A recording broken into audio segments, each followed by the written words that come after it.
Hello friends, Jonah here, that's Ben, and we are here to talk about 2020. You know, 2020 was a really, really crazy year. We started and we were performing in the Art Gallery of Ontario. Which was amazing. Yeah, we had all these incredible shows lined up, and then poof, like the worst magic trick of all time, all of our shows completely and entirely disappeared. And for us, and for many other magicians, it was a time of invention. And we are super lucky. We came up with a lot of different things. We had a lot of fun successes, but we also had a lot of failures. So we thought a lot of failures, a lot of things that didn't work out. So we thought that we would go through some of our biggest, most epic failures in 2020 and talk about them. Maybe talk about what went wrong, why they didn't work, and maybe give some context as to how weird projects like this are created and what it kind of looks like maybe behind the scenes to when a full project, not just a segment of a project, doesn't make it to see the light of day, or it does see the light of day and it probably shouldn't, or something like that. Crashes and burns epically. Some of them I thought were really fun and successful. That's obviously a topic for a different video or podcast. But these ones were the ones that failed. Yeah, so I don't have a specific order, but I guess let's kind of go all over in terms of which some of them. Maybe we'll start in the middle. We'll work our way down to ones that were kind of failures, maybe we can discuss, and then we'll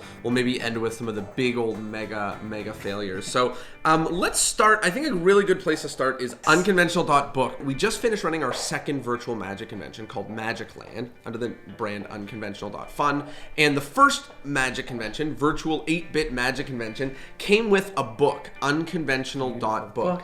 And this book was a lot of learning moments. And I will say that there were more hiccups in creating this book than just shipping the book. Ben, why don't you give us a little bit of context as to what happened with So I just want to make this clear.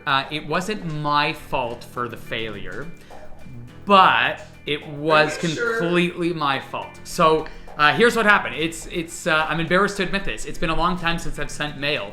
And so I thought I was being very clever, and I printed on people's labels, I will cover this person's name, but I printed the label with the to address and the from address on the same label. And basically anybody who knows how to read mail knows that, you can move it for a second, knows that in the center of the envelope is where it's going to, and in the top corner over here, that's where it is coming from. That's a return address. And I thought I was being clever because I was like, oh, we'll save stickers and it's better for the environment. So what happened is we basically sent 250 books to ourselves. That was a rough one. What can we learn from it? Or what can people learn from it? Well, there was a bunch of things. The first is that I should have taken the time to, especially with something that important, look up the process. And now I did go in and I did it with a male person there, and nobody flagged it the first time, which was a bummer. But still, it was on me because it was my thing and I took it on. So I should have done that.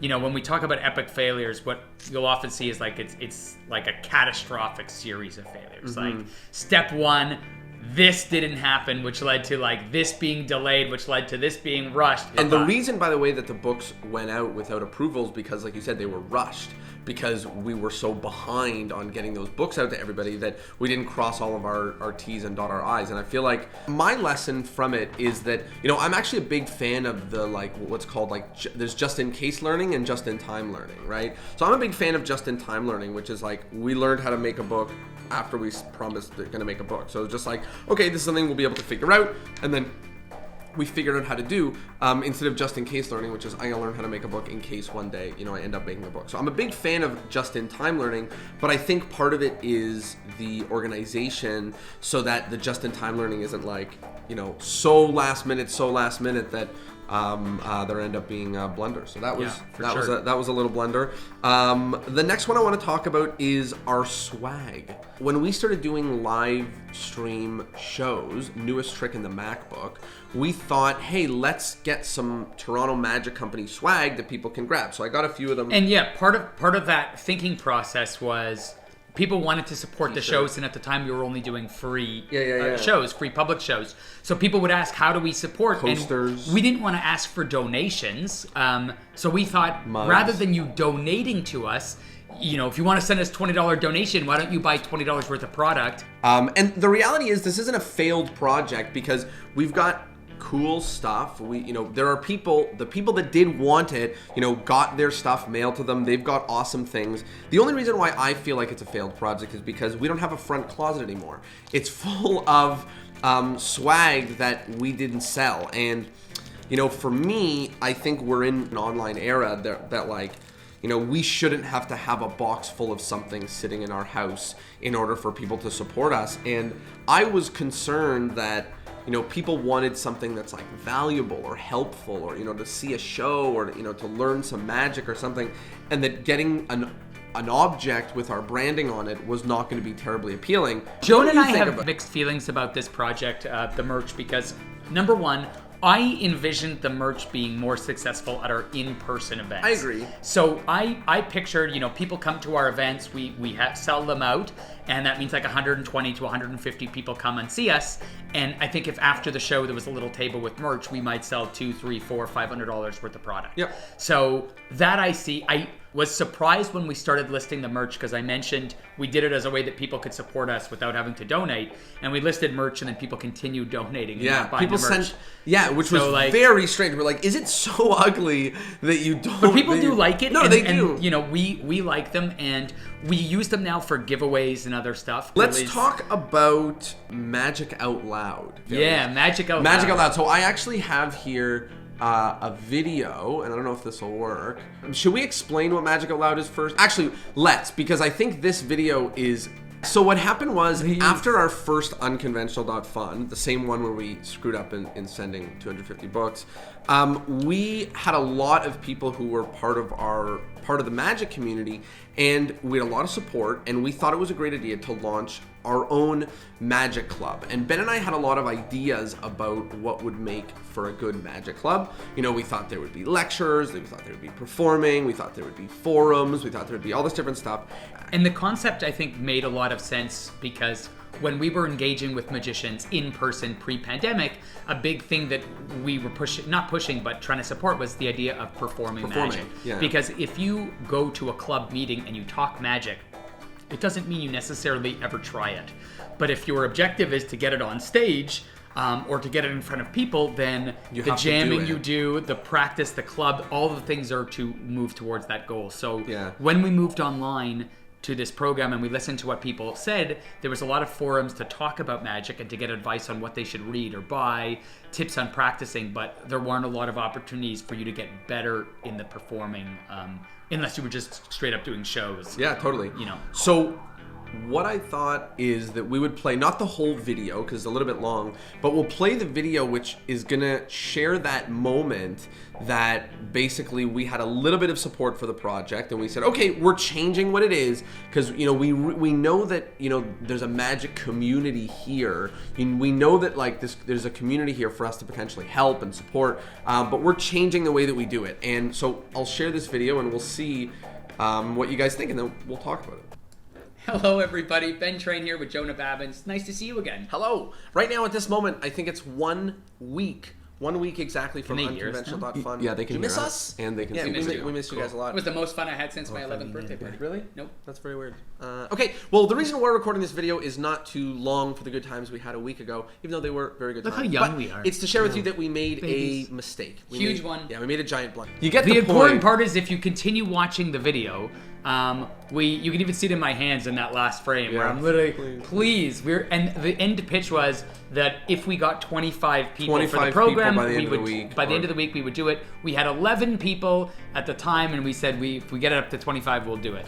I think the thing that's frustrating is that the program of having magicians help you work on your magic is so invaluable. And whenever we create something that feels like it's not the same part of what the magic community is always selling, which is like tricks and tricks and tricks and tricks. Whenever we're putting something together that's like special to that, like the podcast. I'm excited about the podcast because it's about theory and it's an angle that doesn't really exist so much in magic. Yeah, I think that there were elements that were interesting. I think that some of the, I think maybe some people may have been turned off by the quick pivot made them feel like it wasn't. I definitely think, and we can talk about some of the reasons why it failed. But I think that, and also from our end, it would have been extremely hard for us to sustain, to actually pull off, because it just the cost and everything was silly, and there were a lot of issues.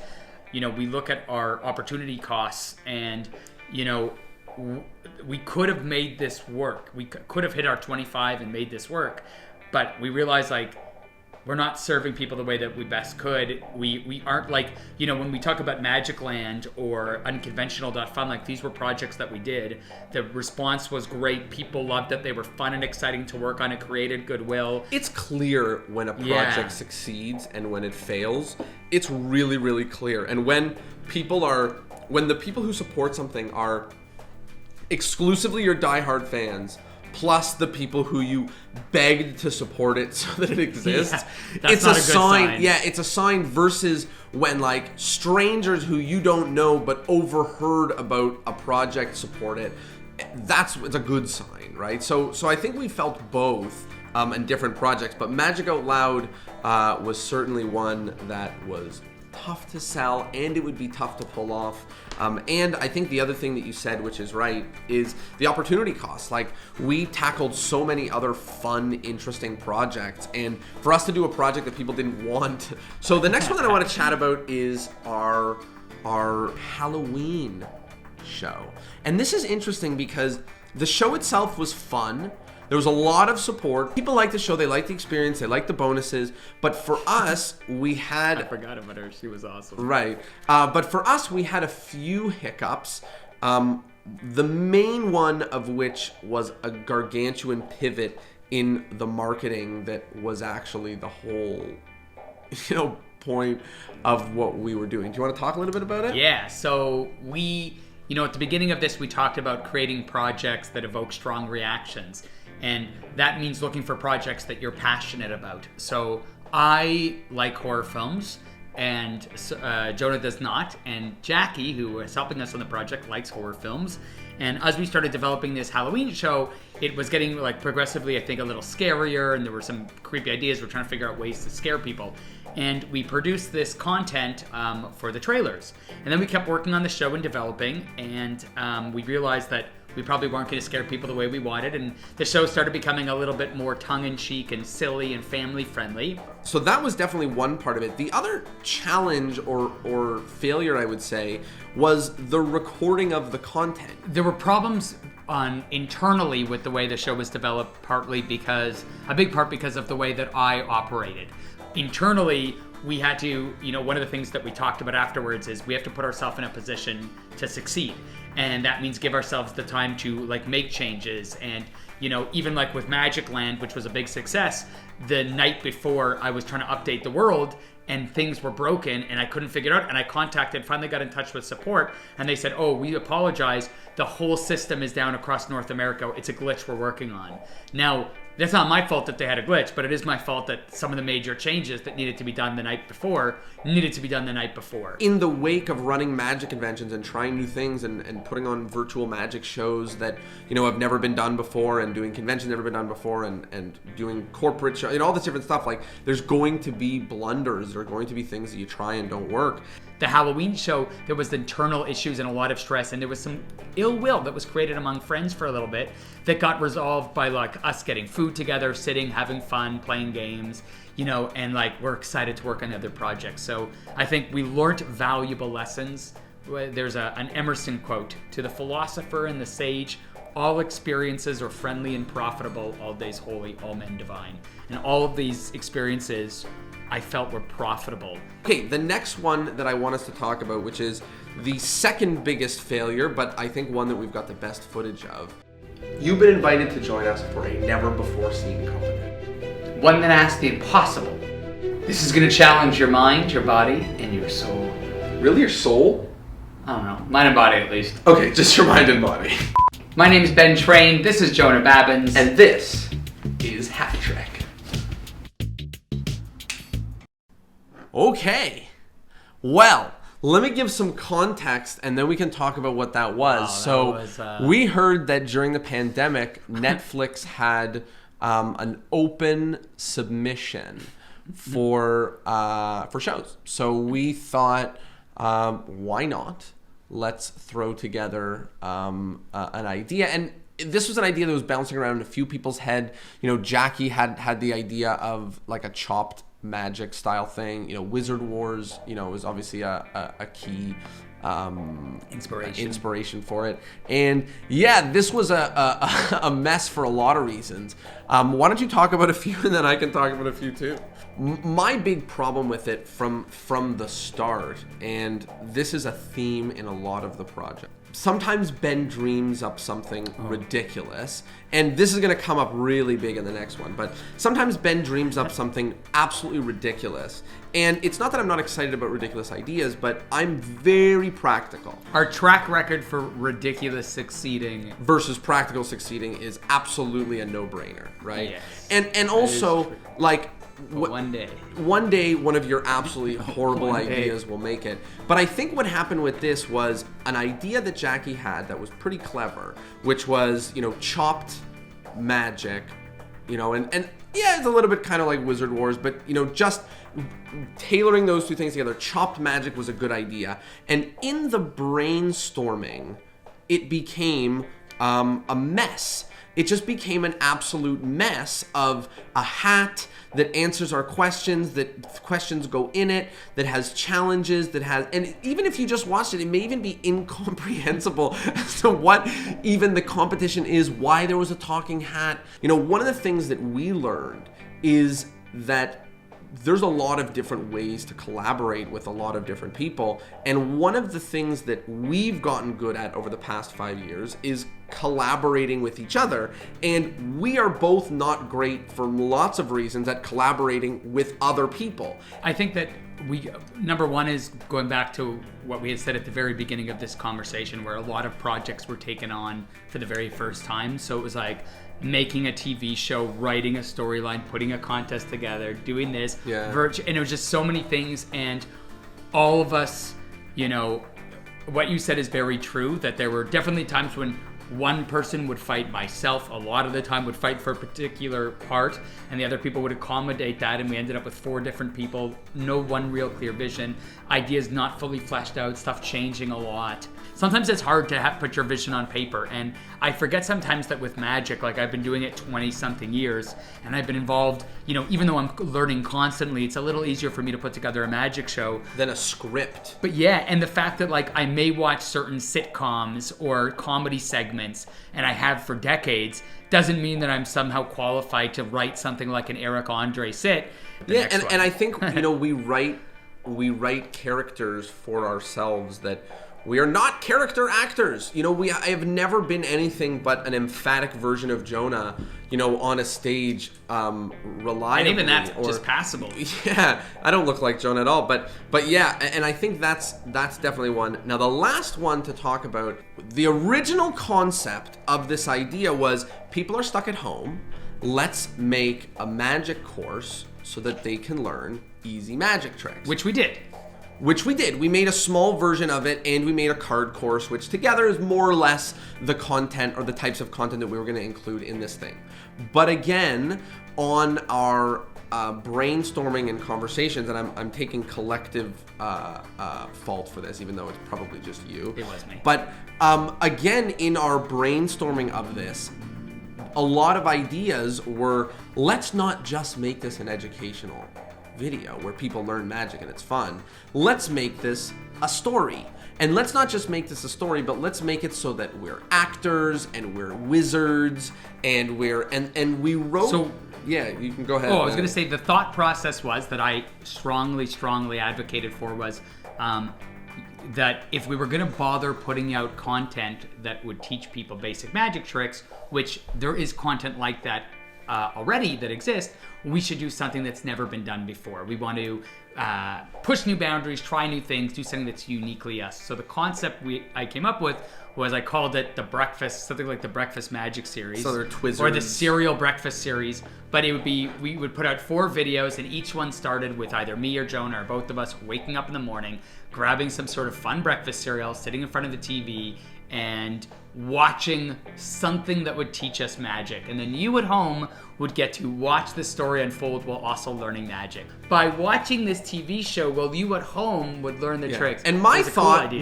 no, it wasn't. My thought was, for all of history, always the way that magic is taught is somebody teaching magic. Why are we going to make a magic TV show and we've never written a show? We're not funny. We have no idea what we're doing. And he did mention for all us of to these things. teach each other magic in hopes that someone else will comprehend it is going to be really hard to shoot, as in which angles make sense. And I think, by the way, for the most part, the reason why some of not all of these, but the reason why many of these went off the rails is because, number one, we did something that we'd never, ever done before. Not even like adjacent to something we've done before. Just completely never have done before. So we have time to really develop these ideas. So even though they're a little outside the box, it's not like we, like you said, that 10%, we tried to bite off less big chunks. Yeah, we try to do things that are a it. little bit out of the box and not like incredibly out of the box. 2 questions. The first is, which of these is your favorite failure? In what sense? I don't know. Which one was just your favorite failure? Either stuff that you learned, or maybe just it was so crazy and weird and fun to fail. And the most valuable one, I think, to me was the Halloween show, because that one I thought was, with the product we created and the idea was really, really cool, and I was bummed with the ill will that was created, like the tension, I should say. And that one I was a big valuable life lesson. The Unconventional Book, I kicked myself for, because it was such a stupid, that is such a stupid error that, had I taken 30 seconds to Google what is the right way to mail, everything would have been fixed. So don't make little errors like that. Don't assume. I would say my favorites are, I think the Magic Out Loud one was really interesting because it felt like we had everything on our side. We had beautiful images, we had people support, and we had an idea that we thought was so cheap that it was a no-brainer, and people didn't want it. And that one I felt like, I made a lot of mistakes in assuming that launching a product on the tail end of something that we did for the very first time, instead of just letting the dust settle and letting people be happy with us and not, sick of being marketed to, which we had just done for weeks, was a big lesson in just, and every single time in my life that I pre-sell something, it succeeds. And whenever I don't pre-sell something, it more or less fails. That one's probably my favorite because I think that the spoils of spoils of our failure is we have lots of giveaways, we have lots of fun stuff, plus the product looks dope. Yeah, and they look cool, so I'm not I'm not terribly worried about it. The last thing that I want to ask is about lessons. What is the biggest thing that you learned from all of our failures in 2020? I think all of these happened in 2020. So put yourself in a position to succeed, and for us that means you have to give yourself the time to execute. Mine is, I would say, it's on the lines of collaboration. I don't really have a succinct way of saying it, but I think that be creative in the execution and be level-headed in the creation. I'm not terribly worried about the Halloween failure. I'm not terribly worried about the swag failure. The book failure was one that I felt was just due to time and not dotting our I's and stuff. But the 3 big real failures is Twizzards, Hat Tricks, and Magic Out Loud. And I think those were failures because of us launching things that we had no idea if people actually wanted. They were, stuff that were just weird and strange total from departures the get-go. From things that we had proven anything we had ever done before. Yeah, for sure. And certainly a big lesson. Any final parting words or yes, lessons? I have to use the washroom pretty bad. Well, there you have it, folks. All of our failures, including Ben's ability to hold in his bladder.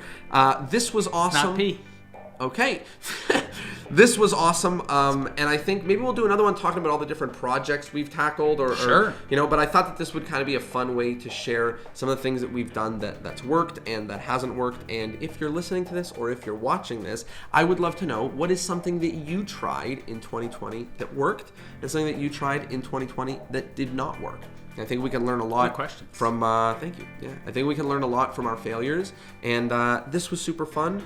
And as long as we all know that it was all his fault, I think that's a great way. I think that was clear. We can. Yeah, I think that's the moral. Okay, the well, moral I'm gonna of the go story. pee. You guys stay classy, and I'll see you next time at the washroom. That's disgusting. Thank you all so much for being here. This was a ton of fun. My name is Jonah. This is Ben. We'll see y'all later. Peace.